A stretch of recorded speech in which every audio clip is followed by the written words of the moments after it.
La Tierra no parecía la Tierra. Nos hemos acostumbrado a verla bajo la imagen encadenada de un monstruo conquistado, pero allí podía vérsela como algo monstruoso y libre. Era algo no terrenal y los hombres eran. No se podía decir inhumanos. Fragmento de En el corazón de las tinieblas, Joseph Conrad. Introducción. El presente artículo busca narrar, de forma amplia, pero a la vez simple, los complejos acontecimientos surgidos a partir de la caída de Mobutu, presidente de Zaire, hoy República Democrática del Congo, hasta las firmas de paz que llevaron al despliegue de la ONU, dando una breve referencia a la actualidad. Si bien fue un conflicto donde se cometieron y cometen terribles violaciones a los derechos humanos, fue también un conflicto que ha pasado bastante desapercibido en Occidente, desconociéndose prácticamente sus causas, desarrollo y consecuencias. Entre las primeras, y a modo introductoria, pueden citarse, entre otras, los riquísimos recursos naturales que posee este enorme país africano, tanto una bendición, como una maldición, tal como se verá más adelante. En especial, destaca por las mayores reservas de coltán del mundo. El coltán es un raro compuesto natural formado por varios minerales, de donde se consigue el tántalo, un elemento fundamental en todos los equipos electrónicos y tecnológicos en la actualidad, y crucial para el desarrollo tecnológico futuro. Esto hace al país un punto estratégico a nivel mundial. Junto a la narración de los acontecimientos se incluirá una breve mención acerca de la geografía del país, y una retrospectiva al pasado del mismo, a los hechos que marcaron su forma de ser desde colonia, pasando por los dramáticos acontecimientos de los años 60, que bien merecen un trabajo aparte. Se incluyen para dotar al lector de una visión histórica de dichos hechos, puesto que todos ellos están íntimamente ligados entre sí. Por otro lado, este conflicto tiene la particularidad que, a pesar de que surge como consecuencia de un enfrentamiento en un país vecino, derivó en una cruenta guerra civil. Además, muchos países vecinos participaron en el desarrollo de las operaciones, tornándolo en un verdadero conflicto internacional africano. Por último, las cicatrices de este conflicto, que bien pueden haber surgido desde la independencia, aún no han cerrado, convirtiendo a este país en un polvorín, que en cualquier momento puede estar a punto de estallar. Esto sin dejar de lado la constante intervención e influencia de otros países, por un lado y otro, que protegen sus intereses a costa de las riquezas de este país africano. Geografía. Antes de relatar esta breve crónica de los hechos ocurridos a fines del siglo XX en el Congo, es necesario hacer una breve introducción geográfica. El país conocido como la República Democrática del Congo está situado bien en el centro del África subsahariana, contra la franja costera atlántica, y ocupa prácticamente toda la extensión de la cuenca del caudaloso río Congo. Esta vía fluvial, que bien da el nombre al país, y que lo atraviesa prácticamente haciendo un recorrido por todo el mismo, es la principal vía de comunicación, transporte y producción del país. Al este del país se encuentra la zona de los Grandes Lagos. El clima es tropical, y el norte y el centro del país están prácticamente cubiertos por densas selvas húmedas, con muy poca densidad de habitantes. El sudeste del Congo es inmensamente rico en minerales, principalmente cobre, cobalto, oro, uranio y zinc. También en esta zona existen minas de diamantes. En el sur, donde predomina el paisaje de la sabana, es donde se encuentra una mayor preponderancia de la agricultura, donde existen cultivos de caña de azúcar, caucho, maní, café y algodón. Representativa de esta zona agrícola minera es la rica provincia de Katanga. La población, de más de 60 millones de habitantes, es bantú en una gran proporción, sobre todo de las etnias Bea Congo y Luba, junto con otras 250 etnias más. Vale la pena resaltar que muchas de estas tribus han sido históricamente hostiles entre sí, y esta hostilidad sirve para explicar algunos odios ancestrales, que salieron a luz una vez lograda la independencia de Bélgica. Es de destacarse también una importante cantidad de población de origen Tutsi, que migró a esta parte de África desde el norte varios siglos atrás, en una especie de marea humana africana, y que desde siempre llevó una muy difícil convivencia con las etnias vecinas, de origen bantú, o centroafricano. Esta tribu se instaló en el este y sureste del país, zona de los Grandes Lagos, en los vecinos Burundi, Ruanda y Uganda. Esta etnia fue llegando al Congo, primero como desplazados de sus países, y luego, con los belgas, como trabajadores en las minas. Pronto se convertirían en una minoría importante en el país. Los Tutsis son considerados una raza de excelentes guerreros y comerciantes, por lo que casi siempre tuvieron una relación de preeminencia con respecto a las otras tribus, causando que las relaciones con el resto de la población local casi nunca fueran, ni hayan sido jamás, cordiales. Esta minoría probaría ser protagonista en algunos de los acontecimientos más importantes del país. Orígenes. El Congo belga. Para comprender este intrincado y complejo conflicto, es necesario ver las más profundas raíces del mismo, identificar rivalidades tribales, la acción del colonialismo europeo, y cómo esos factores incidieron en la actualidad. Todos los intentos de exploración de esta zona de África desde el siglo XV se quedaron prácticamente en el estuario.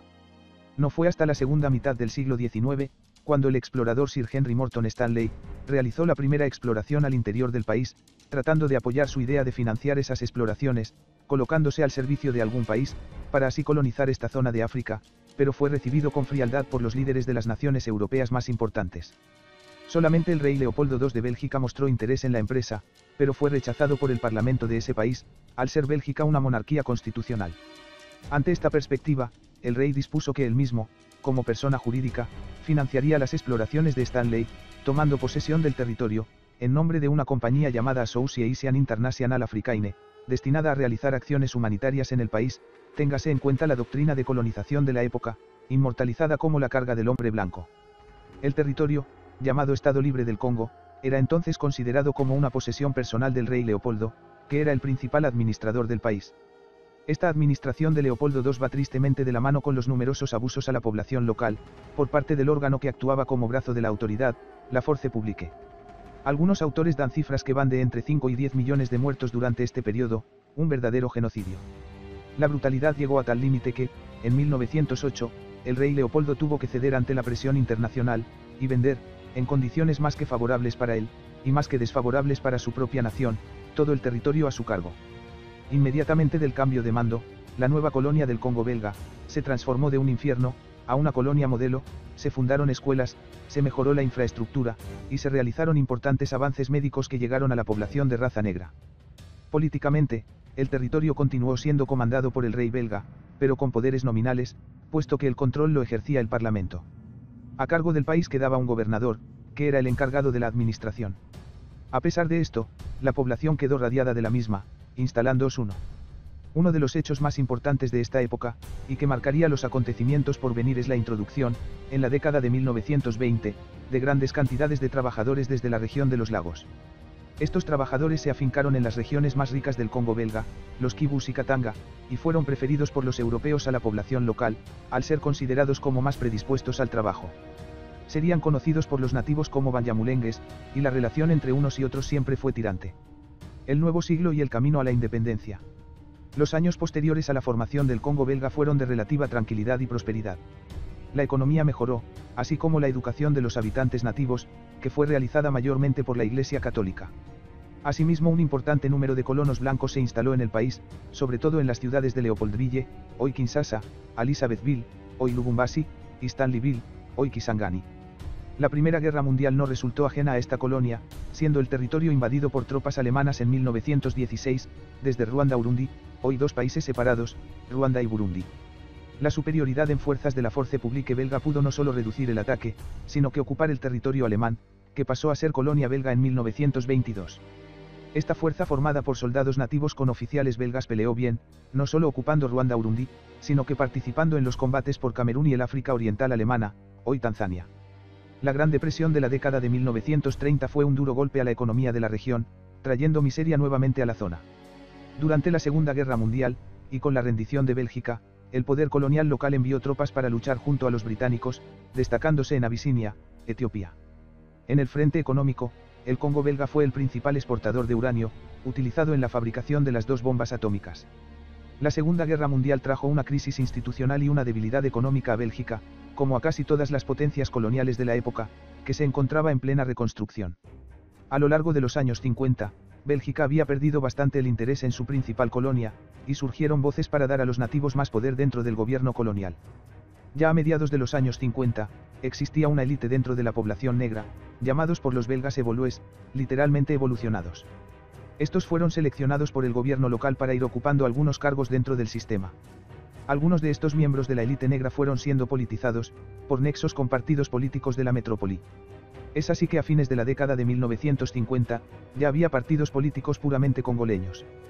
Y a la ceguera estratégica belga siguió el pedido de independencia congoleño, sin dudas influido por lo que estaba aconteciendo con las colonias inglesas y francesas. Como muestra de la rapidez del cambio en la situación del país cabe mencionar las dos visitas realizadas por el rey belga Balduino I. En su primera visita en 1955, fue aclamado por la población tanto blanca como negra, pero en su segunda y última visita al país fue sorprendido por los gritos por la independencia. Esta, luego de hechos que se precipitaban cada vez más, llegó en 1960. Pero ya desde el primer día se avizoraba un horizonte caótico, con una celebración de independencia que culminó en un desastre diplomático con su ex colonia. La crisis de los 60s, Lumumba y Mobutu, Zaire. Luego de las primeras elecciones nacionales, en el que se eligió a los líderes nacionales Joseph Kasavubu y Patrice Lumumba como presidente y primer ministro. La crisis política no tardaría en llegar. Y esta llegó por problemas tribales, y por problemas culturales entre los congoleños del interior y los urbanos. El gobierno de Lumumba decretó un aumento de sueldo a todos los empleados públicos, menos a los militares. La Force Publique aún tenía las características del ejército colonial, al no tener casi oficiales locales. Al enterarse de esta noticia, el ejército se amotinó, y comenzó una campaña de ataques a la población blanca. El motín se desperdigó por todo el país, mostrando a un Lumumba débil, y haciendo que los europeos abandonen prontamente el país, y con ello la mayor parte de la mano de obra calificada. A la intervención militar de Bélgica, sin autorización, para calmar el país, lo que fue una grave violación a la soberanía del Congo, siguió la africanización de las Fuerzas Armadas, la creación del Ejército Nacional, en el cual los oficiales blancos fueron expulsados o resignaron, junto con algunos suboficiales locales, siendo sustituidos por miembros locales. Sin oficiales profesionales, la fuerza se transformó en una banda indisciplinada capaz de atentar contra la institucionalidad del país ante la menor provocación. Meses después la rica región de Katanga entraría en abierta rebeldía contra el gobierno de Lumumba. Esta facción era liderada por Maïs Tshombe, un local de la región que abogaba por una mayor determinación de las provincias, y un simpatizante de Occidente en la conflagración ideológica que se estaba avecinando. Lumumba, cada vez más débil políticamente, buscó ayuda en la URSS. La provincia de Kasai del Sur también entraría en secesión complicando aún más las cosas. La crisis se solucionaría con la entrada de una polémica misión de la ONU, que luchó contra fuerzas katangueñas, compuesta no solo por naturales de esa región, sino que también por soldados de fortuna occidentales. Para empeorar las cosas, siguió una fuerte desintegración institucional del país, que entró verdaderamente en caos. Lumumba fue detenido y asesinado. El entonces jefe de Estado Mayor del Ejército, Joseph Mobutu, dio un golpe de Estado. Ahora habían 4 gobiernos en el Congo, el de Mobutu, nuevo hombre fuerte, Kasavubu todavía era presidente, el de los seguidores de Lumumba, y los líderes de las 2 facciones rebeldes. Mobutu era un típico congolés del interior, nacido y criado en la selva, por lo que rápidamente se atrajo la simpatía de las castas más bajas de la población que lo veían como uno más, lejos de los inalcanzables ciudadanos educados de los centros poblados. El destino de este país se unirá indivisiblemente con esta persona por 30 años. Meses después la rica región de Katanga entraría en abierta rebeldía contra el gobierno de Lumumba. Esta facción era liderada por Maïs Tshombe, un local de la región que abogaba por una mayor determinación de las provincias, y un simpatizante de Occidente en la conflagración ideológica que se estaba avecinando. Lumumba, cada vez más débil políticamente, buscó ayuda en la URSS. La provincia de Kasai del Sur también entraría en secesión complicando aún más las cosas. La crisis se solucionaría con la entrada de una polémica misión de la ONU, que luchó contra fuerzas katangueñas, compuesta no solo por naturales de esa región, sino que también por soldados de fortuna occidentales. Para empeorar las cosas, siguió una fuerte desintegración institucional del país, que entró verdaderamente en caos. Lumumba fue detenido y asesinado. El entonces jefe de Estado Mayor del Ejército, Joseph Mobutu, dio un golpe de Estado. Ahora habían 4 gobiernos en el Congo, el de Mobutu, nuevo hombre fuerte, Kasavubu todavía era presidente, el de los seguidores de Lumumba, y los líderes de las 2 facciones rebeldes. Mobutu era un típico congolés del interior, nacido y criado en la selva, por lo que rápidamente se atrajo la simpatía de las castas más bajas de la población que lo veían como uno más, lejos de los inalcanzables ciudadanos educados de los centros poblados. El destino de este país se unirá indivisiblemente con esta persona por 30 años. Meses después la rica región de Katanga entraría en abierta rebeldía contra el gobierno de Lumumba. Esta facción era liderada por Maïs Tshombe, un local de la región que abogaba por una mayor determinación de las provincias, y un simpatizante de Occidente en la conflagración ideológica que se estaba avecinando. Lumumba, cada vez más débil políticamente, buscó ayuda en la URSS. La provincia de Kasai del Sur también entraría en secesión complicando aún más las cosas. La crisis se solucionaría con la entrada de una polémica misión de la ONU, que luchó contra fuerzas katangueñas, compuesta no solo por naturales de esa región, sino que también por soldados de fortuna occidentales.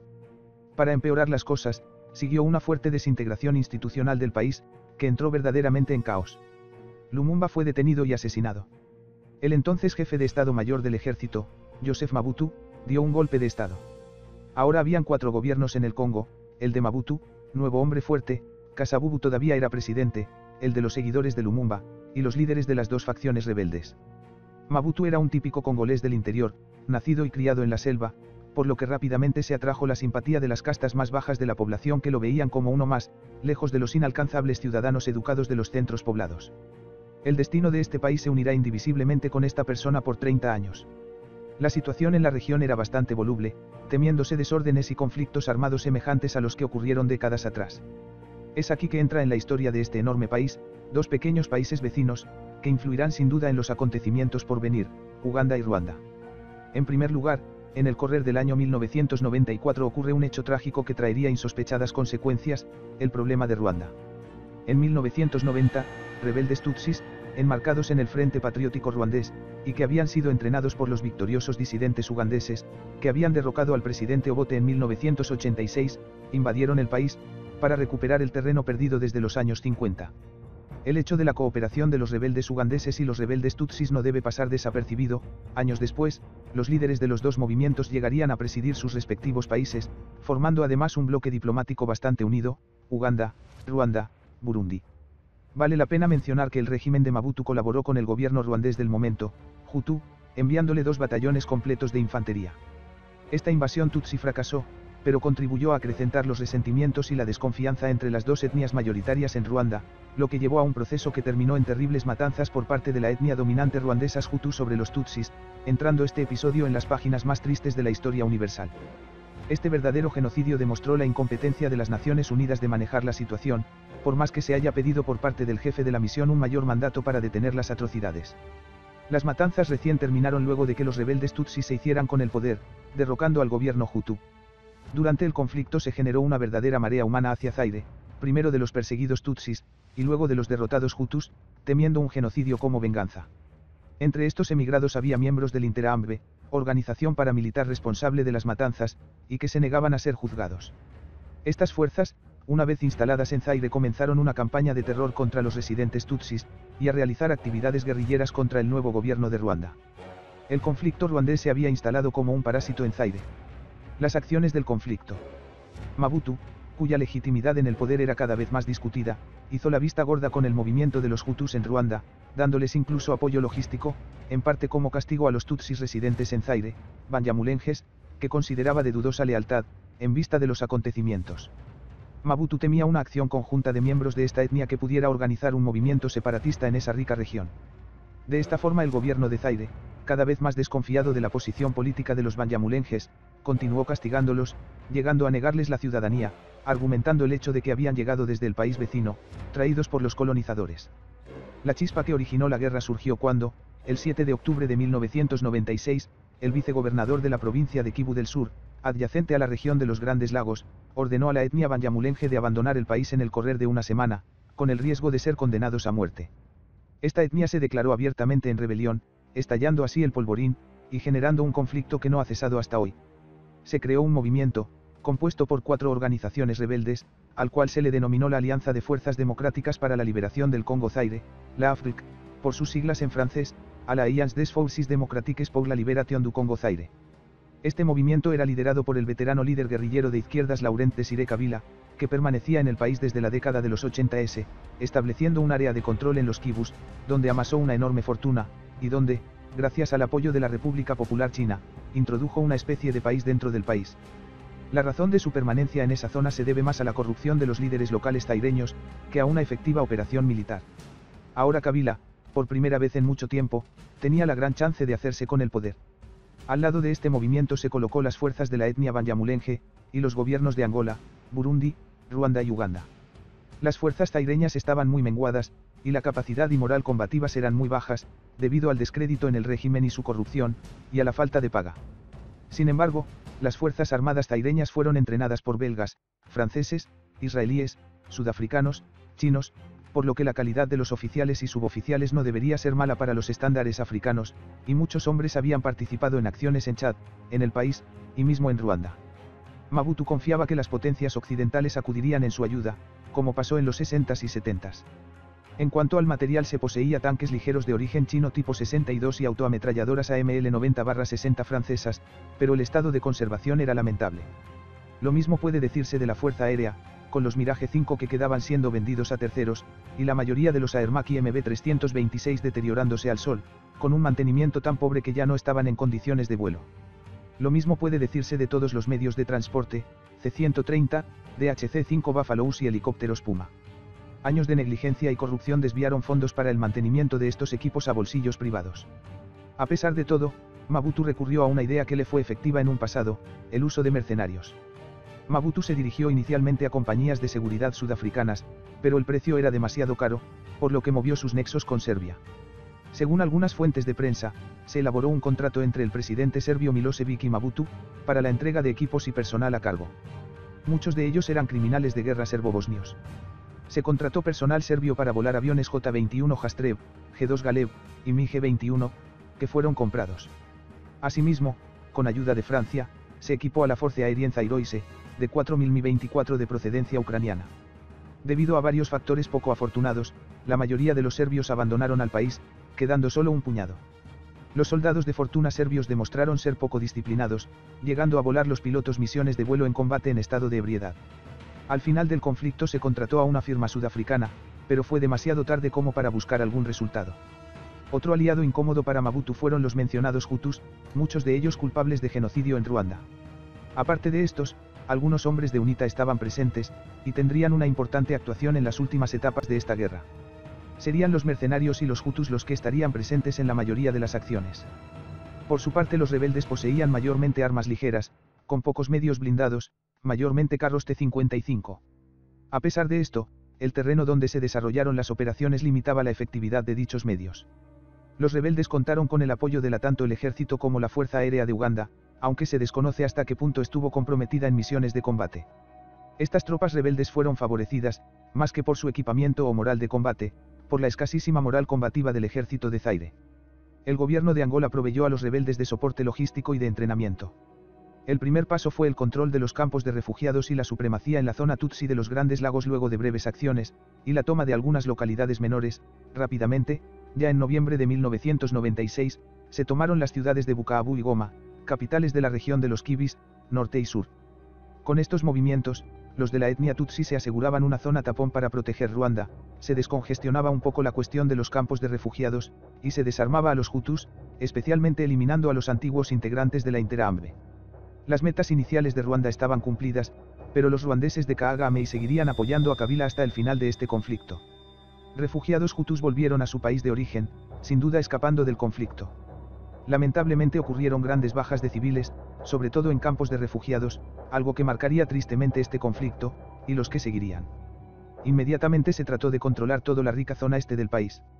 Uno de los enfrentamientos más importantes tuvo lugar en Beni, al norte de Goma, donde se derrotó a una fuerza gubernamental superior. Así el AFDUC tomó algunas de las más importantes minas del país, logrando un control militar y económico en esta zona. En vísperas de Navidad cae Bunia, lo que hace sufrir otro golpe a la ya reducida moral de los zaireños. A medida que se retiraban hacia Kinshasa se registraban actos de barbarie. Para los rebeldes Kabila y Kagame, era obvio que la marcha hacia el oeste se hacía inminente, por lo que la fuerza rebelde, dirigida por Kabila y por Paul Kagame, presidente de Ruanda, se dirigió hasta allí. El primer escollo fue la ciudad de Kisangani, antes Stanleyville, la ciudad más importante del noreste. Las tropas rebeldes atacaron la ciudad desde tres direcciones, desde el este, el sureste y desde más al sur. Las fuerzas gubernamentales lanzaron una contraofensiva, en dirección a las tres rutas de avance de los rebeldes. Cabe resaltar la ausencia del teatro de operaciones de altos mandos zaireños. Todos estos movimientos fallaron, cuando a los pocos días las fuerzas zaireñas se batieron en una total y desorganizada retirada. La ciudad quedó defendida por unas pocas tropas zaireñas y por un puñado de mercenarios de compañías privadas, los cuales no pudieron resistir el embate y fueron evacuados de la misma con anterioridad al ser tomada el 15 de marzo. Estos, cuyos salarios fueron impagos, se retiraron hasta países vecinos. Es con Kisangani que se abre la ruta a Kinshasa, por lo menos desde el río Congo, y se deja a disposición de la AFDUC la zona norte del país, más una importante infraestructura en aeropuertos y terminal fluvial. Luego en pocos días cae Katanga. El avance estuvo marcado por el éxito, avanzándose relativamente rápido en poco tiempo, algo que podría denominarse la Blitzkrieg a la africana. La razón de esta rapidez era, como se podría pensar, en gran medida influenciada por el estado de las fuerzas armadas leales a Mobutu, lo que propició corridas, deserciones y pasajes de bando de los soldados leales a Mobutu. El ejército zaireño realizaba actos de pillaje en la desbandada hacia la capital, algo propio de una tropa derrotada, desmoralizada e indisciplinada. Los más altos funcionarios de Mobutu comenzaron a escapar hacia otros países africanos, o a Europa. Todas las ciudades al este de Kinshasa fueron tomadas, algunas sin disparar un solo tiro. Desde el sur, tropas angoleñas con gran cantidad de equipo, avanzan. Las negociaciones fueron infructuosas, el fin de una era estaba cerca. Según el prestigioso diario New York Times, las tropas zaireñas sabotearon sus propios vehículos blindados para no entrar en combate. Cuando cae Lubumbashi, los soldados gubernamentales, muchos de ellos con un sueldo de $1 al mes, poseían todas sus armas de apoyo al fuego inutilizadas. Piezas de artillería por cohete de procedencia china, despintadas y herrumbradas fruto de años de abandono. Se registran al mismo tiempo graves excesos contra la población civil hutu que vive en el país. A medida que las tropas rebeldes se acercaban a la capital, la resistencia se hacía cada vez más desesperada. Resulta irónico que las tropas gubernamentales combatieran con fiereza cuando todo estaba perdido, y en desventaja numérica y material. Kinshasa cae el 16 de mayo. Ese mismo día Mobutu abandona el país. Kabila acaricia su largo sueño de convertirse en líder del país, que aún así insumiría largo tiempo en estabilizarse. Ruanda, Uganda y Burundi se liberan de sus enemigos hutus, creando una zona tapón, en la cual ejercen influencia, y Angola asesta un golpe de muerte al país y al dirigente que más ha apoyado a UNITA a lo largo de los años, dando un paso adelante para su derrota total. Recuérdese que la guerra civil duraría hasta 2002. Pero, así como después de un incendio en el campo, las brasas se reavivan y lo reinician, de una situación que parecía controlada y finalizada, nuevos problemas aparecerían. La Segunda Guerra del Congo. Causas y antecedentes. Con Kabila instalado en el poder, terminaba la era Mobutu. El país dejó de denominarse Zaire, para volver a recobrar el nombre de República Democrática del Congo. Mobutu falleció de cáncer en Rabat, Marruecos, en 1997. Los antiguos líderes habían escapado, finalizando así abruptamente un largo periodo de tiempo en la historia del país. Pero la tranquilidad y el camino para la reconstrucción del mismo duraría muy poco, y el problema vendría nuevamente del este. Una de las principales causas del nuevo conflicto que se sucedería viene de la misma naturaleza de las fuerzas que ganaron el conflicto anterior. Eliminado Mobutu, y cumplidos los objetivos básicos de los rebeldes, sería la misma naturaleza heterogénea de la FDLR que daría problemas. Desde comienzos de la guerra ya se evidenciaban distanciamientos entre los ruandeses, totalmente influenciados por el presidente de ese país, Kagame, y los rebeldes ahora convertidos en gubernamentales al mando de Kabila. Desde el momento mismo de su llegada al poder, Kabila buscó desembarazarse de la dependencia de sus aliados, Ruanda y Uganda. El mismo Kabila conocía la problemática étnica en esos países y desde el primer momento fueron aliados incómodos puesto que solo pretendían un colchón de seguridad en torno a sus países. Al Uganda y Ruanda seguir la guerra hasta el final, Kabila temía que las concesiones que debía pagar fuesen muy altas. Además de esto, y no por ello menos importante, las fuerzas prorruandesas estaban centradas en la zona este del país, la más rica en recursos naturales, y clave del futuro desarrollo del Congo, y no tenían mucha intención de abandonar el país de forma inmediata. Se habla incluso de utilización de los recursos naturales congoleños en beneficio de Ruanda. Por lo tanto, y desde un primer momento, el presidente Kabila buscó alianzas que le permitieran obtener la supremacía política y militar en la región. Así es como Kabila se alía con Angola, el vecino del sur, que había llegado en la última etapa a la guerra en Congo. La ayuda angoleña fue decisiva para expulsar a Mobutu del poder, con quien esta excolonia portuguesa tenía cuentas pendientes, puesto que el dictador zaireño, luego del mencionado apoyo al FNLA angoleña, apoyaba a la facción UNITA de Jonas Savimbi, en guerra abierta con el régimen angoleño, además de prestar ayuda a los rebeldes que buscaban la independencia del enclave de Cabinda, una franja de tierra angoleña insertada en territorio congoleño, riquísima en petróleo.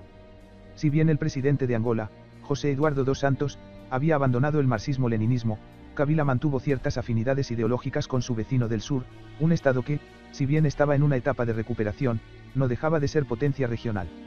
Es por esto que esta alianza se convirtió en natural, y el camino más fácil para establecer un bloque anti-ruandés. Del lado de Ruanda y Uganda, las razones se centraban en los grupos rebeldes que desestabilizan a ambos países, los rebeldes hutus responsables de genocidio, por un lado, y grupos extremistas musulmanes y cristianos, por otro. Aparte de esto, el gran vínculo racial entre tutsis de ambos lados de la frontera es un factor a tener en cuenta, así como también, el control de los recursos de esa zona, factor no menor. En otro orden de cosas, y como se insinuó anteriormente, estos vecinos pequeños buscaban una zona de seguridad, para tener influencia en la misma y que sirva de colchón para pacificar a sus países. En vísperas del conflicto que se avenía, había rebeldes hutus atacando desde el Congo. Irónicamente en algunos aspectos, Kabila se convirtió, para algunos, en el país, en el dictador que derrocó, colocando familiares sin experiencia en puestos claves, beneficiando los ascensos en cargos relevantes de las Fuerzas Armadas a gente vinculada a él sin ninguna experiencia, en detrimento de personal más capacitado. Pero lo cierto es que también Kabila, al tomar el poder enfrentó una situación bastante compleja, en cuanto al alto nivel de endeudamiento y la gran multitud de partidos y facciones esperando hacerse con el poder. Sin mano dura, su gobierno no sobreviviría. La situación se iría deteriorando desde el punto de vista diplomático. De a poco el gobierno congoleño iba sustituyendo personal de origen ruandés de las altas esferas de su gobierno, como aconteció con el jefe de Estado Mayor de las Fuerzas Armadas.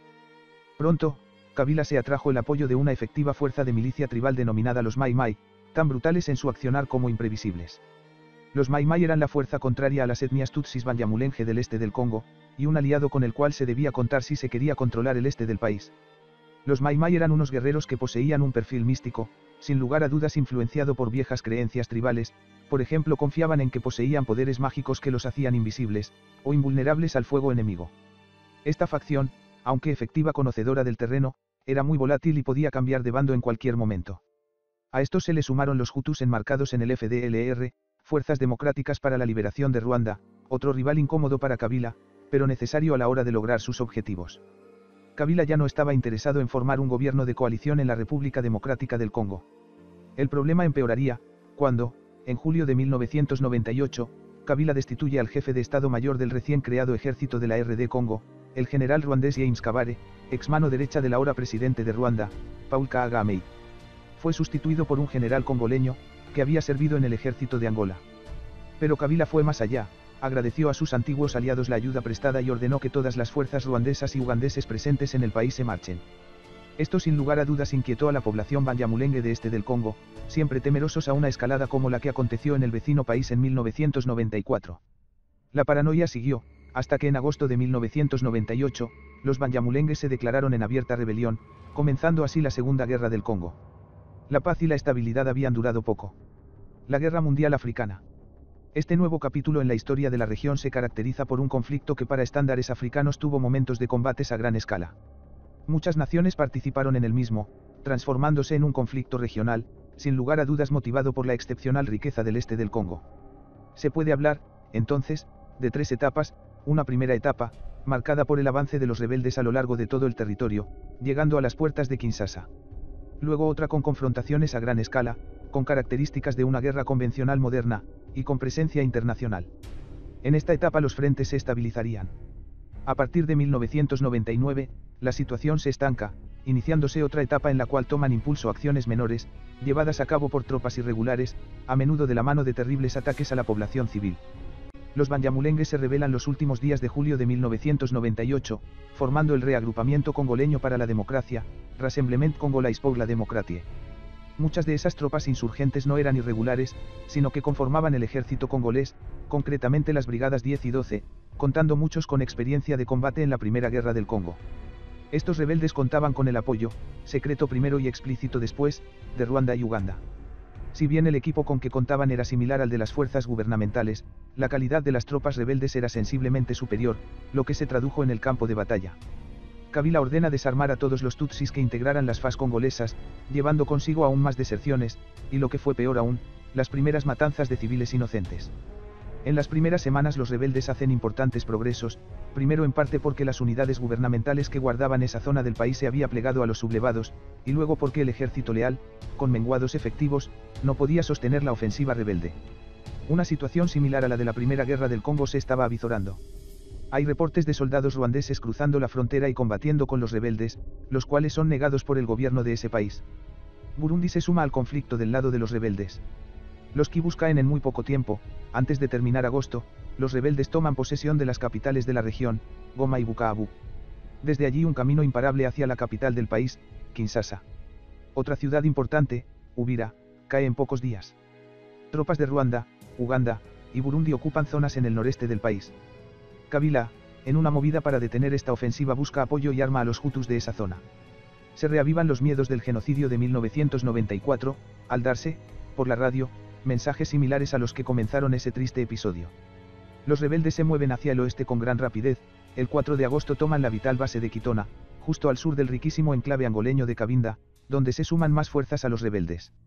Kabila vuelve a la capital. Hay muchas especulaciones no confirmadas de su paradero, pero se cree que se ubicaba en un enclave gubernamental al sur, tomando el control político de la situación. Sus días afuera serían decisivos. Días más tarde, los rebeldes llegan a las puertas de Kinshasa, donde toman por asalto la planta eléctrica que nutre a la capital. Los rebeldes dejan Kinshasa a oscuras, y desde el este, se está conformando el gobierno que derroque a Kabila. Pero Kabila tiene un as en la manga, sus aliados no lo dejan solo. El 23 de agosto, tropas angoleñas y namibias atacan desde el sur, apoyados por medios aéreos, y oxigenando la zona de Cabina, haciendo a los rebeldes retirarse hacia el norte. No será hasta el 31 de julio que este país reconozca públicamente que está involucrado. Asimismo, unos 900 soldados de Zimbabue son aerotransportados en transportes privados rusos Il-76 a Kinshasa, donde refuerzan las reservas, en la llamada Operación Sovereignty Legitimacy, legitimación de la soberanía. Las tropas de Zimbabue, si bien no cuentan con tantos medios materiales como las angoleñas, son consideradas como muy profesionales, y de alta calidad, para los estándares africanos. El 26 de agosto entran en acción, y repelen, junto a fuerzas congoleñas defensoras, un ataque de los rebeldes contra el aeropuerto. Tropas de Namibia también se ponen en movimiento, buscando avanzar desde la parte sur del Congo. Ruanda amenaza con una invasión a gran escala.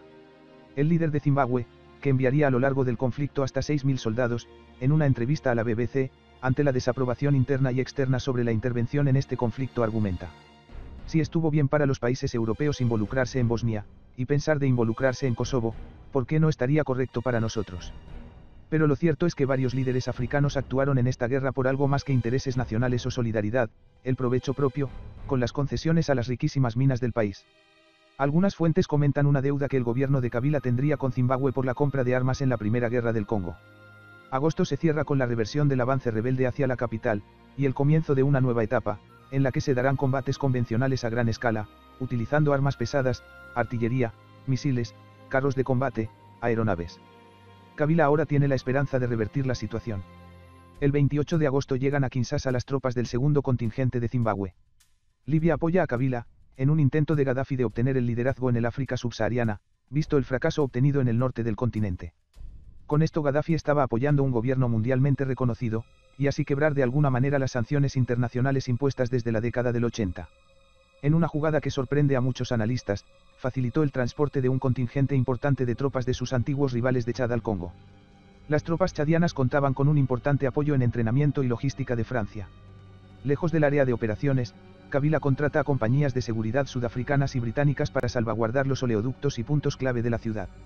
Mientras tanto, son avistadas en el este, junto a los rebeldes, columnas blindadas ugandesas, en teoría no estaban en el conflicto, con fuerte apoyo antiaéreo, de mano de misiles antiaéreos de manufactura rusa.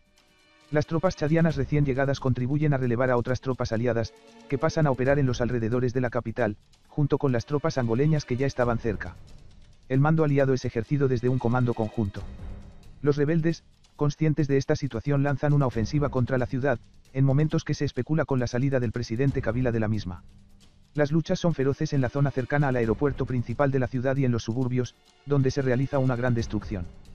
Luego de una ofensiva y continuos y sangrientos combates por 3 días, los rebeldes no pueden quebrar las líneas defensivas gubernamentales y comienzan a replegarse, sufriendo importantes bajas. Las tropas aliadas se dedican en los días siguientes a destruir las posiciones rebeldes remanentes, apoyados desde el aire por un gran número de aparatos.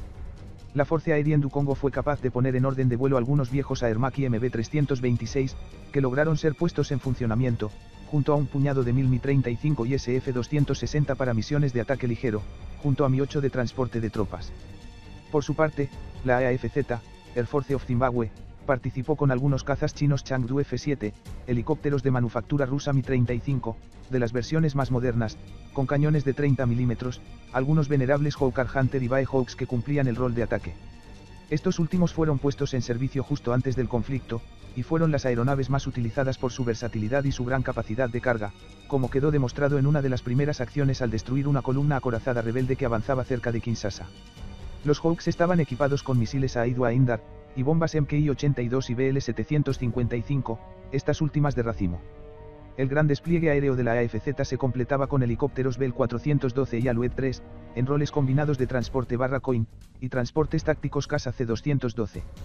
La Forca Aérea Nacional, nueva denominación de la Fuerza Aérea Angoleña, colaboró con algunos MiG-21, la mayoría volados por pilotos serbios o rusos.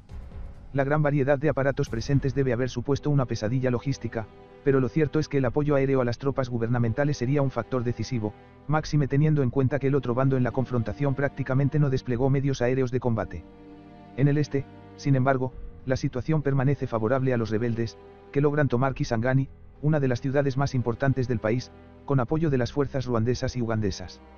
Inmediatamente los rebeldes tratan de tomar los aeropuertos, en un esfuerzo para negar el apoyo aéreo a las tropas gubernamentales. Las fuerzas de defensa ruandesas, RDF por sus siglas en inglés, junto a las ugandesas, UPDF por sus siglas en inglés, despliegan armas pesadas en la zona, en la forma de carros de combate T-55, vehículos acorazados de origen ruso y sudafricano, artillería de origen mayormente chino, y misiles tierra-aire SA-14, que probaron ser efectivos, cobrándose muchos derribos. Se cuentan unos 40.000 soldados de los tres países que apoyan a los rebeldes en zona congoleña. Para mantener a este ejército operativo se establece un puente aéreo funcionando con una amplísima variedad de material proveniente de la ex-URSS, en aerolíneas charteadas. Compañías y asesores israelíes, americanos y sudafricanos ayudan al adiestramiento de estas tropas. Luego de unos fallidos acuerdos de paz, promocionados en Pretoria por Sudáfrica, haciendo de mediador, se retoman las operaciones a gran escala, con importantes y fuertes combates a mediados de septiembre, pero con los rebeldes cediendo terreno. Ante el notorio refuerzo de las tropas gubernamentales, que ahora cuentan con elementos mecanizados de Angola, posiblemente carros T-55, con medios de transporte BMP y BTR-60, y Zimbabue, carros tipo 59, la versión china del tanque ruso, junto a E-9 Cascabel como elementos de reconocimiento, los rebeldes se rearman, contando con más equipo pesado, desplegado por las fuerzas ruandesas y ugandesas.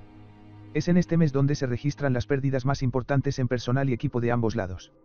Se reporta el uso de bombas de racimo por parte de la AFZ, y se denuncian además variados actos de barbarie contra la población civil. Los combates se dan mayormente en el sur, con las tropas angoleñas atacando desde el SW, y las tropas de Zimbabue defendiéndose de una gran ofensiva rebelde en la estratégica zona de Manono, cercana al lago Tanganyika. Algunas aeronaves gubernamentales y aliadas son derribadas. Para complicar aún más las cosas a los rebeldes, Sudán se une a las naciones aliadas. Tropas sudanesas atacan la retaguardia ugandesa, cerca de la frontera, y arman a diferentes grupos rebeldes que buscan derrocar al gobierno de Museveni. En octubre los rebeldes toman posesión de Kindu, una importante ciudad en la parte centro-oriental del país, que había logrado sostenerse fiel al gobierno. La coalición rebelde logra juntar unos 9.000 soldados en el área, apoyados por medios mecanizados. Desde allí comienzan a llegar hombres y equipo desde el este. Los rebeldes están armados con misiles antiaéreos, lo que limita las operaciones aéreas. En Kindu un misil SA-14 rebelde impacta en un transporte pesado Il-76, posiblemente libio, con tropas a bordo. Zimbabue hace llegar más hombres al país, pero no se logra torcer la balanza. En el norte, las fuerzas gubernamentales toman algunas ciudades, pero inmediatamente son rechazados por una contraofensiva rebelde. En el aire, los Hind, Hawk y Mi-GS, tanto los fabricados en Rusia como su copia china, surcan el cielo, dominando el aire, y atacando posiciones rebeldes. Se denuncia el uso de bombas de racimo. Los Hawks de Zimbabue están equipados con las Hunting BL-755, las mismas utilizadas en la Guerra de Malvinas, siendo armas prohibidas por acuerdos internacionales. Los Mi-8, Bell-412S, y Alouette-3 realizan misiones de transporte de tropas, acompañados por los increíblemente útiles Casa C-212 de la AFZ. La AFZ realiza un ataque a gran escala al aeropuerto de Kalemi, para desbarajustar la llegada de material rebelde al este del Congo, donde logran destruir por lo menos un avión de transporte de origen ruso. El puente aéreo se retoma, esta vez desde la mejor protegida Kisangani, Stanleyville, aún en poder de los rebeldes. En diciembre aviones Hawk de la AFZ atacan en la zona del lago Tanganyika, donde las fuerzas terrestres de ese país se encuentran luchando. En una de las misiones de ataque, los Hawk, armados con bombas MKI-82, cohetes Sneb y cañones Aden de 30 mm, atacan por sorpresa a tropas burundesas que desembarcan. El caos es total, las tropas de infantería, sin armas de apoyo, sufren pérdidas muy fuertes, según fuentes zimbabueñas, unos 600 soldados y 6 barcazas de transporte. Los ataques continuaron los días siguientes, apoyando ofensivas gubernamentales en toda la zona este, reclamándose la destrucción, por parte de F-7 de la AFZ, de un An-12 en tierra. Aún así los rebeldes se mantienen firme. Mientras pasan los días, queda evidente que ninguno de los dos lados logran la preponderancia en lo militar.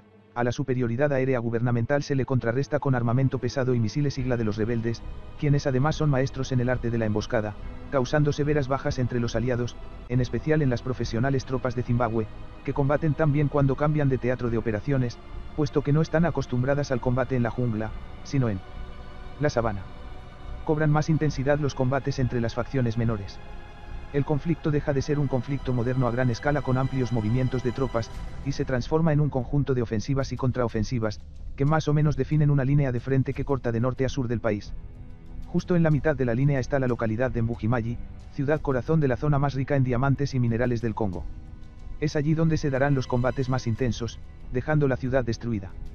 Tristemente se siguen reportando graves casos de violaciones a los derechos humanos por parte de ambas partes, con matanzas a gran escala, violaciones masivas, mutilaciones. Tristemente, es notorio el caso de los pigmeos, etnia a la cual algunas facciones, sobre todo los supersticiosos Mai Mai, atribuyen propiedades mágicas. Escenas de canibalismo y persecuciones son narradas por periodistas y religiosos que se encuentran en el país. El camino a la paz. El hecho de que el conflicto ahora se esté dando entre facciones menores, hizo que sin lugar a dudas esas acusaciones de abuso se dieran con más frecuencia. Esta situación se continúa dando por casi toda la primera mitad del año 1999, cuando una escisión del lado de los rebeldes forzaría la firma de acuerdos de paz. En efecto, el mayo de 1999, en plena lucha en el centro del Congo, ocurre una escisión en el RCD, Rassemblement Congolais pour la Démocratie, la principal fuerza rebelde, que sin lugar a dudas influirá en el desarrollo del conflicto y que hará precipitar los sucesos a un acuerdo de paz. Efectivamente, el líder del RCD, elegido al comienzo del conflicto en forma unánime, Wamba Dia Wamba, un profesor formado en EUU, y considerado como uno de los intelectuales del país, fue removido del cargo por supuestas diferencias en el mando y en los objetivos generales del conflicto. Wamba fue reemplazado por Emile Ilunga, pero lo más importante, más allá de los nombres, radica que esa escisión demostraba un enfrentamiento entre los dos principales países que apoyaban a los rebeldes, Uganda y Ruanda. El antiguo líder, Wamba, huye hacia Kisangani, una de las principales ciudades en poder de la facción ugandesa de los rebeldes, mientras que en Goma, en los Kivus, quedaría la nueva cúpula del movimiento, leal a Ruanda. Peor aún, a mediados de agosto se llega a un enfrentamiento en Kisangani entre fuerzas de ambos países, antiguos aliados, donde se registra un importante número de bajas entre militares y entre civiles. Mientras tanto, para la población civil, el gobierno del RCD en la zona de los Kivus tenía mucha semejanza al gobierno de Mobutu, por la pesada burocracia, la alta corrupción y la nula inversión en infraestructura y servicios públicos. En temas de seguridad, si bien contra fuerzas regulares se había fijado una línea de frente, en el este seguía habiendo problemas con fuerzas irregulares como los Mai Mai o los Hutus del FDLR. Para paliar esto, el RCD se basó en un patronazgo de jefes tribales, similar a la estrategia de los europeos décadas atrás, pero eso solo causó numerosos problemas interétnicos. Uno de ellos es el que se originó en la provincia de Ituri, entre etnias rivales, la facción del RCD apoyada por los ugandeses y diversas fuerzas tribales irregulares, que generó un desgaste de recursos importante para los rebeldes. Por el lado gubernamental las cosas no estaban yendo de mejor forma. El ejército congolés no estaba bajo ninguna forma preparado para una larga guerra, y el gobierno estaba gastando importantísimas sumas para mantenerlo operativo. Había una importante dificultad para que las pagas y equipo lleguen en tiempo y forma a los combatientes. Lo mismo acontecía con los países que apoyaban a las fuerzas gubernamentales. Angola poseía un conflicto interno importante, que se arrastraba desde los años 90, y que solo pudo controlar por el gasto excesivo en compañías de seguridad militares, como la Executive Outcomes, irónicamente integrada por los ex-enemigos sudafricanos. Zimbabue tenía un grave problema interno, con la mayoría de la población en contra de la intervención. El megalómano dictador Mugabe y de Zimbabue, tenía una creciente presión de la clase media, por un lado, que no veía con buenos ojos al mismo, y la de sus ex-veteranos, por otro, que demandaban tierras. La BBC informa más tarde de unas pérdidas materiales de cerca de 200 millones de dólares, numerosos blindados, entre los cuales se encontraba gran número de E-9 Cascabel, al menos 3 Hind, la mitad de la flota de ese modelo en ese entonces, aviones de transporte, municiones, sistemas de transporte, algunas aeronaves de combate, y lo peor, las pérdidas humanas. Los organismos de ayuda internacional declaran que reverán la ayuda a Zimbabue, pues estiman que éstas se están destinando a financiar la aventura de Mugabe y en el exterior. Para quitar la atención de lo gastado implementó desde 1999 una radical expropiación de granjas comerciales, en su mayoría propiedad de zimbabueños de origen británico, que fue un golpe de muerte a la economía del país. Una situación parecida ocurría en Namibia, y las tropas chadianas ya se habían retirado del norte de Congo para comienzos de año, debido a los problemas internos de ese país del Sahel. Las partes estaban desgastadas, todos los caminos conducen a un alto al fuego. El acuerdo de Lusaka. La situación, como se indicó anteriormente, era muy comprometida para todos los países y las facciones involucradas. En abril de 1999, el jefe de Estado libio, Gaddafi, promueve unos acuerdos de paz preliminares, que son aceptados por Uganda y la República Democrática del Congo, pero que son rechazados por el resto de los contendientes. A pesar de esto, se continúa avanzando lentamente hacia la solución del conflicto por la vía pacífica. El presidente sudafricano Nelson Mandela, una figura que significa moralmente mucho para los demás líderes africanos, urge al presidente de Namibia, Sam Nujoma, para acordar un cese al fuego, y ambos hacen una declaración, anunciando una cumbre al más alto nivel, entre todos los países con intereses en el conflicto. Mandela declara: ahora, todas las partes involucradas se han dado cuenta que nadie es capaz de ganar esta guerra, ni el presidente, Laurent Kabila y sus aliados pueden ganar la guerra, ni los rebeldes y sus aliados. Por el lado de Uganda y Ruanda hay gran interés en esta cumbre. Ambos países realizan un comunicado conjunto que esta cumbre, de ser exitosa, es un paso importante hacia la paz. Ambos reconocieron que las fronteras orientales del Congo son vitales para la propia seguridad de sus estados, reivindicando así su actuación, y mostrando la importancia de la zona. Ambos países declararon, además, que buscarían la forma de desplegar una fuerza de paz africana. Es así que se seleccionó a la capital de Zambia, Lusaka, el lugar adecuado para realizar la cumbre. En una etapa preliminar, representantes de la Comunidad para el Desarrollo del África Austral, SADC por sus siglas en inglés, la Organización para la Unión Africana, OUA, y la ONU, se juntaron en la ciudad para elaborar el cuerpo del texto que será presentado. Ese texto fue presentado a las partes como un borrador sobre el que negociarían. A partir del 29 de junio, comenzaron las negociaciones al más alto nivel entre las partes involucradas, trabajando sobre el borrador. Aunque existieron discordancias entre los principales grupos, se llegó a un acuerdo el 7 de julio de 1999. Dicho acuerdo, tomado como marco para acciones futuras, giraba en torno a varios puntos principales. El punto más importante era el que declaraba un cese de las hostilidades luego de 24 horas de firmado el acuerdo. Por un lado se le pidió a la ONU, en conjunto con la OUA, que constituya una fuerza de paz de cascos azules, en un periodo de 4 meses, para que el acuerdo sea respetado por todas las facciones, estableciéndose una comisión militar conjunta, para poder coordinar las tareas de mantenimiento de paz. Otro punto establecía una fecha límite de 9 meses para que todas las fuerzas extranjeras abandonaran territorio congolés, de acuerdo a un plan establecido por la jerarquía militar de la misión de la ONU. Este organismo también establecería un mecanismo para el desarme de las fuerzas irregulares y paramilitares, en especial los Interahamwe, extremistas Hutu. Todas las partes reafirmaron su compromiso en este punto. Se estableció además una liberación conjunta de cautivos o prisioneros de guerra, buscando garantías para su seguridad, debiendo darse acceso en todo momento a organizaciones humanitarias de asistencia, Cruz Roja, MSF, etc. Luego de este primer paso, los hechos fueron avanzando precipitadamente. Al día 11 de julio, y con fuertes combates desarrollándose en el centro del Congo y en el enclave de Cabinda, es firmado el acuerdo de cese al fuego.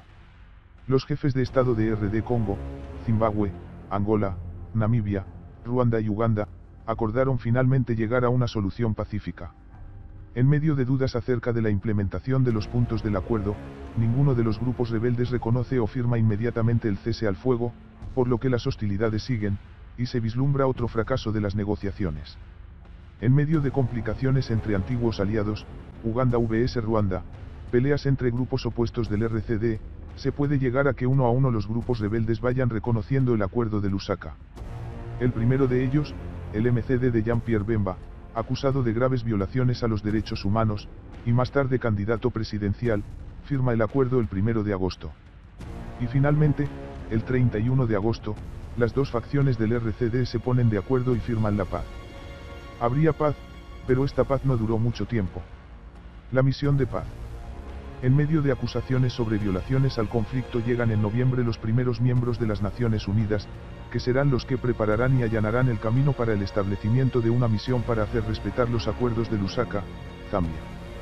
La ONU había legitimado la presencia de este equipo de trabajo inicial ya el 6 de agosto de 1999, autorizando el envío de 90 oficiales, de los cuales 39 llegaron a la zona, distribuyéndose en grupos estilo Task Force en cada uno de los países involucrados en el conflicto, negociando el despliegue de una fuerza de paz. Aparte de esto, se designaron oficiales de enlace de la Unión Africana para un trabajo conjunto. En medio de fuertes combates en el norte, las expectativas para una paz se vuelven a esfumar. El enviado de la ONU, en entrevista a la BBC en diciembre de 1999, declara que hasta que no se vayan las tropas de Ruanda, Uganda y Burundi de territorio congoleño, la paz nunca llegará. Se constata una mayor presencia diplomática de EUU, país que se mantuvo alejado de los problemas africanos desde el colapso de su misión en Somalia de 1993. El enviado estadounidense, en contraparte con su colega de la ONU, declaró en una visita a Sudáfrica, que la implementación de una paz duradera en el Congo es vital para la pacificación de los demás puntos conflictivos de África. A pesar de esto, se dan exitosas negociaciones entre las partes, como la que se sostuvo en diciembre, cuando los rebeldes permitieron la salida de unos 700 soldados de las ZDF que estaban cercados desde hacía semanas, a cambio de la devolución de un pueblo, puesto vital en el norte del país.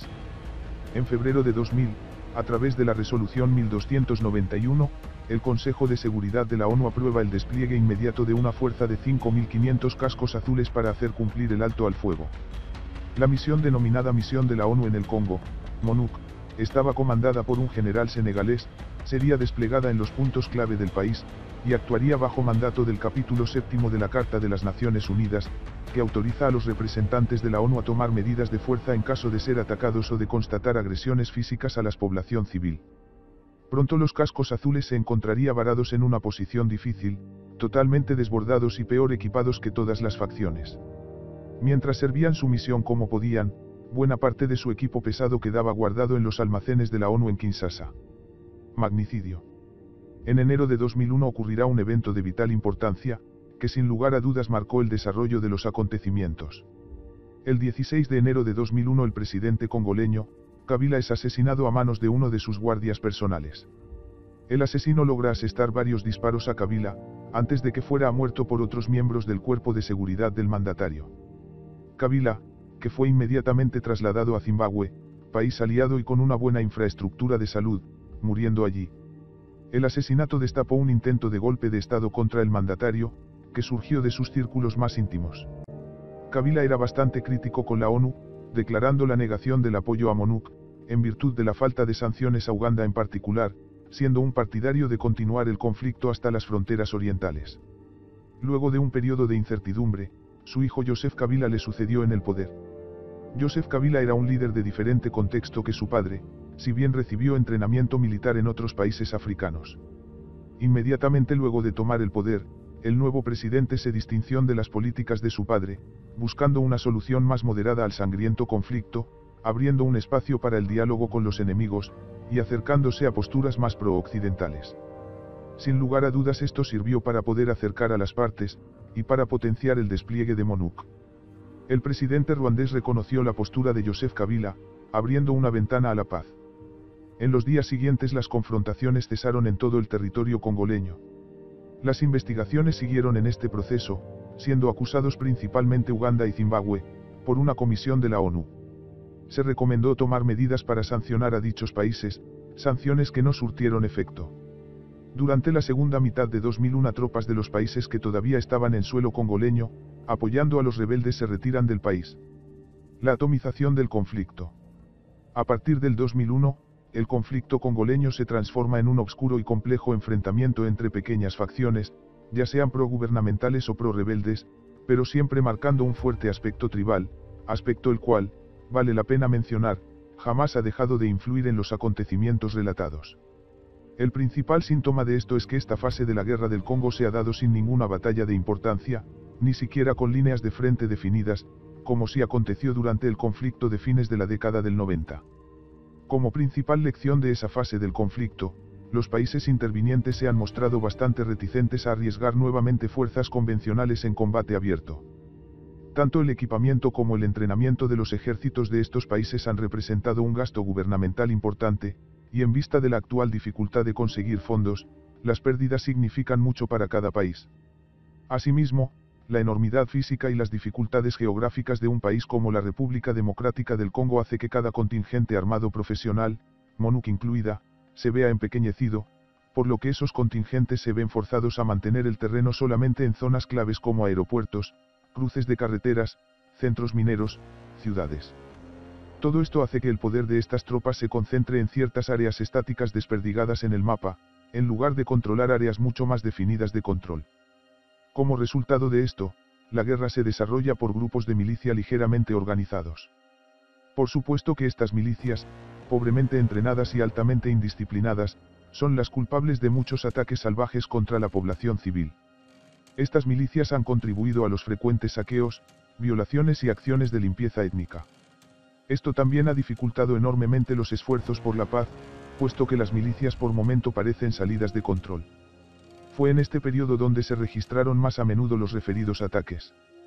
Para el 2001, Kabila hijo había hecho algunas reformas que hicieron mejorar la economía, junto a las ayudas de Occidente. Su carácter más moderado atrajo a muchos exrivales, que comenzaron a ocupar posiciones gubernamentales y en las Fuerzas Armadas. Pero es en este punto, el más bajo en las hostilidades, cuando la situación se complica debido a la gran cantidad de facciones que participan en los enfrentamientos, facciones que la mayoría de las veces son engrosadas por unidades enteras del ejército congoleño, que se pasan enteras a ellas. Las dos facciones principales en esta nueva etapa consisten en los Banyamulengues y los Mai Mai. Los primeros toman una postura algo independiente de sus promotores ruandeses, que ya se estaban retirando del conflicto, a pesar de mantener todavía una presencia importante en territorio congolés.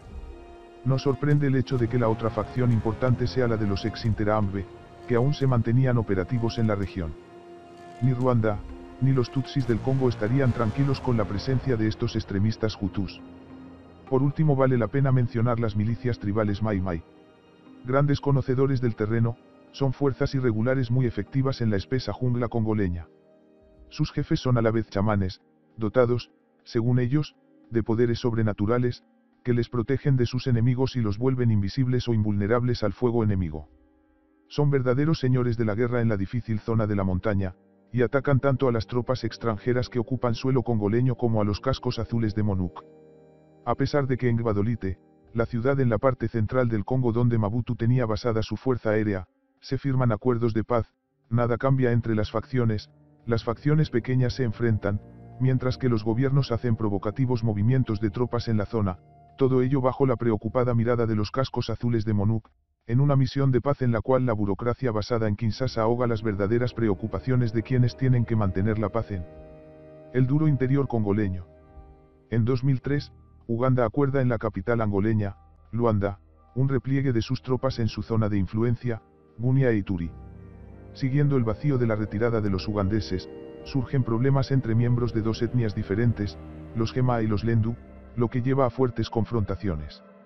El año 2004 es un año bastante movido para todas las facciones presentes incluidos los cascos azules. Un grave conflicto comienza en la región de los Kibus, zona génesis de todos los problemas, a su vez que una de las más ricas del país. Ante la presencia de los extremistas Hutus en la región, el general Laurent Nkunda, un Tutsi congolés, se declara en rebeldía contra el gobierno, haciéndose fuerte en la zona montañosa y selvática al norte del lago Kivu, como un Kertz del siglo XXI, y desde donde, con apoyo ruandés, establecería campañas contra sus enemigos Hutus, con el fin de proteger a los Banyamulengues de los ataques de los ex-Interahamwe en la zona. La estructura política y administrativa que creará se denominará Congreso Nacional para la Defensa del Pueblo. Nkunda tomará Bukavu, en medio de graves acusaciones de violación a los derechos humanos.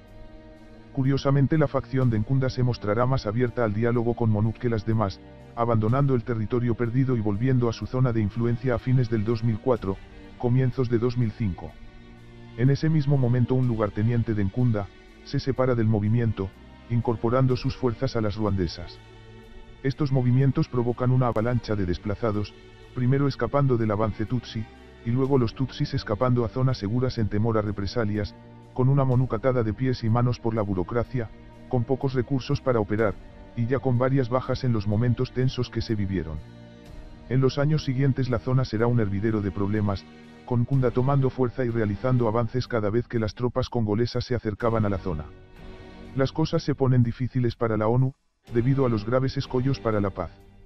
El ejército congoleño en pleno proceso de entrenamiento no es capaz de realizar operaciones contra los rebeldes, estando además aquejado de un grave problema de deserción entre sus cuadros. Esta tarea la cumple Monuc, siempre con el mandato de mantenimiento de paz y no de imposición, como esta situación ameritaba. En Ituri el conflicto erupciona nuevamente, una de las facciones ataca en una emboscada a fuerzas de MONUC, provenientes de Bangladesh, dejando a Nueva cascos azules muertos, la baja más importante en toda la historia de misiones de paz de la ONU. Meses más tarde, el brutal grupo cristiano extremista ugandés Lord's Resistance Army establece bases en territorio congoleño.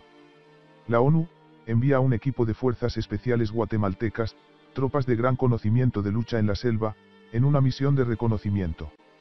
Estas tropas son también emboscadas, entablándose un intenso combate en el que mueren 8 soldados guatemaltecos, por el contrario de algunas decenas de rebeldes, que son obligados a retirarse.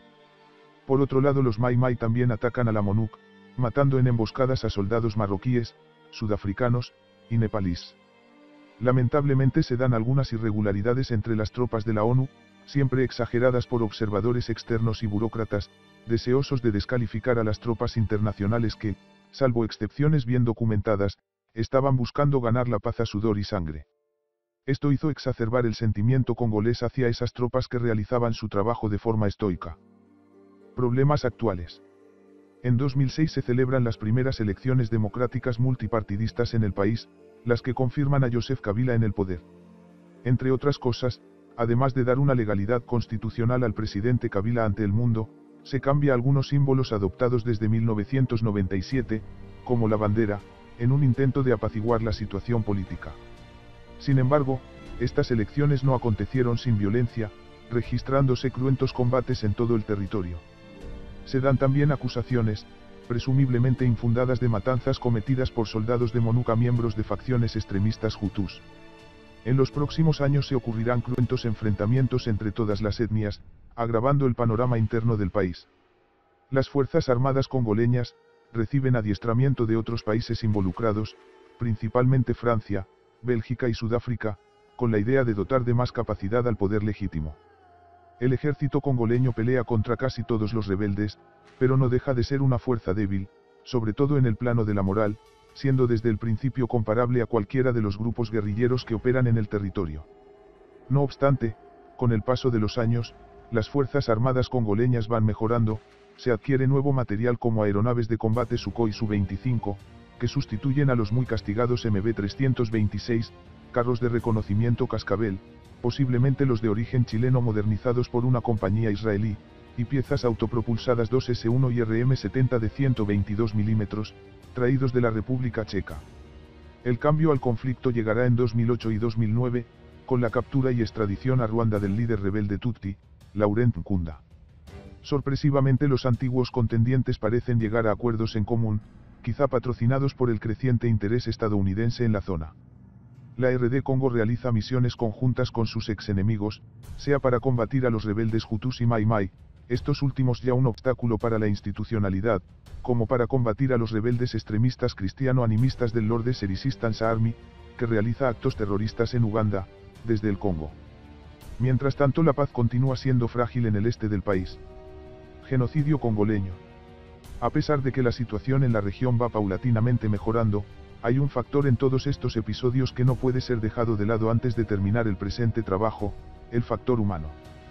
Pasando en raya las cifras de bajas, entre muertos, desaparecidos, mutilados y desplazados, nos da que nos encontramos ante uno de los más sangrientos conflictos de los últimos años, y seguramente el más sangriento de los que va del siglo XXI. Sangriento, porque comenzó con un genocidio, y está terminando con otro. Las cifras oficiales de bajas, entre civiles y militares, dan la escalofriante suma de 5,4 millones de muertes, desde 1997 hasta 2008, en un espacio de tiempo de menos de 10 años, con espacios de tiempo en los cuales se han contabilizado unas 45.000 muertes por mes. Cifras verdaderamente escalofriantes. Aún más allá, algunas fuentes en menos de 10 años. Además de esto se han reportado unos 5,5 millones más de desplazados por la guerra, además de miles y miles de reportes de violaciones y mutilaciones a mujeres. Un caso infame es el de los pigmeos que habitan en el este del país. Considerados por algunos grupos rebeldes como subhumanos y portadores de poderes mágicos, un número indefinido de miembros de esta milenaria etnia fue asesinada para ser comida en rituales caníbales. Otros casos se han dado de mano de obra esclava y de violaciones masivas a mujeres de todas las edades y etnias. Otro punto crítico es la utilización de niños para ser empleados como soldados por los rebeldes. Era normal ver a niños formando parte de las fuerzas rebeldes. En el pico de la Segunda Guerra del Congo, por el año 2000, se ha estimado que unos 30.000 niños fueron utilizados en combate por las diversas facciones. Todo lo que es vida salvaje también ha sufrido fuertes golpes. La rica fauna del país ha quedado gravemente disminuida por los continuos conflictos. En un pueblo que disfruta del bushmeat, la comida cazada de los animales salvajes, es de destacar que durante la guerra no se hicieron excepciones. Las poblaciones de gorilas de montaña, elefantes de la selva y de hipopótamos, han declinado de forma dramática, incluso en áreas protegidas, como el Parque Nacional Virunga. En una situación humanitaria tan grave, nadie quiere hacerse cargo de la riqueza natural del país. Conclusión. El conflicto en la República Democrática del Congo tiene la particularidad que se ha venido gestando desde hace décadas, más precisamente esa dualidad entre un conflicto internacional y un conflicto altamente tribalizado, de un conflicto en donde las operaciones se realizan en grandes franjas de terreno, con participación de medios modernos, y a su vez en lugares reducidos de la jungla, por pequeñas partidas de hombres armados solamente del omnipresente Kalashnikov. Esta dualidad es quizá uno de los factores por los cuales el público medio no entiende, o no trata de entender, el devenir del mismo. Para quienes viven lejos es muy fácil señalar con el dedo a varios factores extrínsecos, que es el método más simplista de explicar un hecho tan complejo como este y otros enfrentamientos que se han dado en el África subsahariana desde la caída del comunismo. Sin duda que existen intereses internacionales que influyeron en este espiral de violencia en el centro de África, pero no se puede negar tampoco que el río Congo y los lagos geográficamente cercanos, están teñidos de sangre, con odios tribales ancestrales, magnificados al utilizarse medios de destrucción modernos y al ser utilizados como medios para fines económicos ajenos al país, todo esto sumado a la avaricia de cada uno de los actores internacionales involucrados. Por supuesto que tampoco cabe duda la irresponsabilidad de las potencias coloniales, irresponsabilidad que polarizó cada grupo social y tribal, y que acrecentó odios y rencores. Resulta chocante a los ojos de alguien no especializado en el tema que un país tan rico pueda a su vez tener tanta pobreza. Todos son villanos en esta cruel historia, desde el hambre desmedida de materias primas de China, como los intereses comerciales de Europa y Estados Unidos, como los propios africanos, en especial sus líderes. Como en la novela de Conrad, el lector habrá presenciado la constante y progresiva degradación de la situación en un país, sus lúgubres personajes, movidos por la codicia y el interés personal, y no el bienestar de su población, todo ello a caballo de un populismo vergonzoso. Pero a su vez esta región es la región de las segundas oportunidades, quizá al final del libro se pueda escribir una nueva historia de prosperidad, o quizá la novela comience de nuevo. Está en los africanos tomar la decisión.